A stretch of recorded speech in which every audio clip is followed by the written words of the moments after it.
17 বছরের অপেক্ষার অবসান ঘটিয়ে এক রাজস্বিক প্রত্যাবর্তনের সাক্ষী হলো বাংলাদেশ। বেগম খালেদা জিয়ার জানাজা ও তারেক রহমানের আগমনকে কেন্দ্র করে ঢাকার রাজপথে নামে কোটি মানুষ। এই নজিরবিহীন নিরাপত্তাতেই তারেক রহমানের জনপ্রিয়তায় প্রশ্ন উঠছে তার নিরাপত্তা ঝুঁকি নিয়ে। এত আয়োজনের পরও কি ঝুঁকি রয়েছে তারেক রহমানের? বিস্তারিত সাদিয়া সিদ্দিকার প্রতিবেদনে।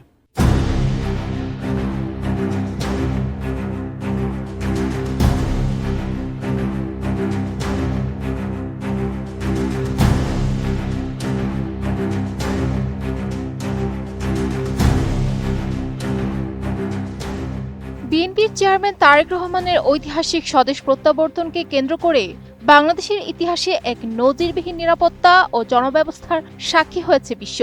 17 বছরের নির্বাসন কাটিয়ে 25 ডিসেম্বর তারেক রহমানের ফেরা এবং পরবর্তী কর্মসূচিগুলোতে রাজধানী ঢাকা পরিণত হয়েছিল জনসমুদ্রে। এই বিশাল জনস্রোত সামাল দিতে সেনাবাহিনী, পুলিশ, বিজিবি, র্যাব ও আনসারের সমন্বিত শক্তি যে পেশাদারিত্ব দেখিয়েছে তা আন্তর্জাতিক মহলে ব্যাপকভাবে প্রশংসিত হচ্ছে। আমি বুঝি নির্মাণের শিল্প, সালাম স্টিল বোঝে ডিউরেবিলিটি। সালাম স্টিল, মোস্ট ডিউরেবল স্টিল। বিএনপির দাবি অনুযায়ী খালেদা জিয়ার জানাজায় অংশ নিতে দেশের বিভিন্ন প্রান্ত থেকে প্রায় 50 লাখ থেকে 1 কোটি মানুষের সমাগম ঘটে। এদিকে দলটির চেয়ারম্যান তারেক রহমানের দেশে ফেরার দিন বিমানবন্দর থেকে গুলশান এলাকায় লোকারণ্য ছিল। এই সময় এই বিপুল জনসমুদ্রের নিরাপত্তা বজায় রাখা ছিল আইনশৃঙ্খলা বাহিনীর জন্য এক অগ্নি পরীক্ষা। বিশেষ করে মিরপুর সেনানিবাসের এয়ার ডিফেন্স আর্টিলারি ইউনিট এবং 46 ব্রিগেডের উপস্থিতি ছিল অত্যন্ত তাৎপর্যপূর্ণ। আকাশপথের ঝুঁকি মোকাবেলায় ড্রোন বিধ্বংসী ব্যবস্থা এবং সুউচ্চ ভবনগুলোতে স্নাইপার মোতায়েন প্রমাণ করে এটি একটি নিশ্ছিদ্র সিকিউরিটি অপারেশন ছিল। বিপুল সংখ্যক মানুষের আগমন, অবস্থান এবং ঢাকা ছেড়ে যাওয়ার ক্ষেত্রে যে ট্রাফিক ব্যবস্থাপনা দেখা গেছে তাকে বিশেষজ্ঞরা আন্তর্জাতিক মানের হিসেবে অভিহিত করেছেন। কোনো পূর্ব অভিজ্ঞতা ছাড়াই সাধারণ মানুষের স্বতঃস্ফূর্ত সহযোগিতায় আইনশৃঙ্খলা বাহিনী যে শৃঙ্খলা বজায় রেখেছে তা বাংলাদেশের ইতিহাসে এক অনন্য নজির সৃষ্টি করেছে।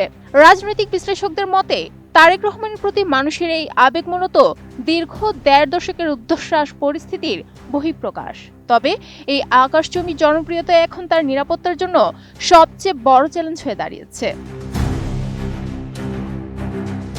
26 ডিসেম্বর লাল সবুজ বাসে চড়ে শহীদ রাষ্ট্রপতি জিয়াউর রহমানের মাজার জিয়ারতে যাওয়ার সময় নেতাকর্মীদের উন্মাদনা নিরাপত্তা বেষ্টনীকে কঠিন পরীক্ষার মুখে ফেলে দেয়। নিরাপত্তা বিশেষজ্ঞদের মতে তারেক রহমানের সামনে এখন প্রধান সমীকরণ হলো নিজের জনপ্রিয়তা এবং জীবনের ঝুঁকির মধ্যে ভারসাম্য রক্ষা করা। বিশেষ করে আসন্ন জাতীয় নির্বাচনের প্রচারণায় তাকে যখন বের হতে হবে তখন এই বিশাল জনস্রোত সামলানো আরও জটিল হয়ে উঠবে। মাঠ পর্যায়ের আবেগী কর্মী এবং পেশাদার প্রোটোকলের মধ্যে সমন্বয় না করা গেলে যে কোনো মুহূর্তে অপ্রীতিকর পরিস্থিতির আশঙ্কা থেকে যায়। এই নিয়ে জাহাঙ্গীর বিশ্ববিদ্যালয়ের অধ্যাপক ডক্টর মুজাহিদুল ইসলাম এবং বিএনপির নিরাপত্তা উপদেষ্টা মেজর জেনারেল অবসর ফজলে ইলাহি আকবর মনে করেন, বর্তমান প্রেক্ষাপটে তার জন্য প্রথাগত নিরাপত্তার বদলে ডায়নামিক বা পরিবেশ অনুযায়ী দ্রুত পরিবর্তনশীল নিরাপত্তা ব্যবস্থা প্রয়োজন। Sadia Siddika, ATN news.